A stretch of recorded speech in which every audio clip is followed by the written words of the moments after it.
മണ്ഡല സഹകരണ ബാങ്ക് കള്ളപ്പണ ഇടപാട് കേസിൽ എൻ ബാസുരാങ്കന്റെ സ്വത്ത് ഇ ഡി കണ്ടുകെട്ടി. 1 കോടിയുടെ സ്വത്താണ് കണ്ടുകെട്ടിയത്.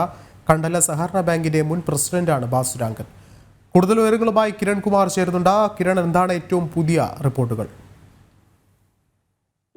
കണ്ടല സഹകരണ ബാങ്കിലെ തട്ടിപ്പുമായി ബന്ധപ്പെട്ട് ബാങ്കിന്റെ മുൻ പ്രസിഡന്റും ഒപ്പം തന്നെ CPI നേതാവുമായിരുന്ന ബാസുരാങ്കന്റെ സ്വത്ത് വകകൾ കണ്ടുകെട്ടാനുള്ള നടപടിയാണ് ഇപ്പോൾ EDയുടെ ഭാഗത്തു നിന്നും ഉണ്ടായിരിക്കുന്നത്. ഇയാളുടെ പേരിലുണ്ടായിരുന്ന സ്വത്ത് വകകൾ ED കണ്ടുകെട്ടിയിട്ടുണ്ട്. 1.02 കോടിയുടെ സ്വത്താണ് ഇയാളിൽ നിന്ന് കണ്ടെത്തിയത്. കഴിഞ്ഞ ദിവസം ബാസുരാങ്കനെയും ഇയാളുടെ കുടുംബാംഗങ്ങളെയും പ്രതി ചേർത്തുകൊണ്ട് ED കുറ്റപത്രം സമർപ്പിച്ചിരുന്നു.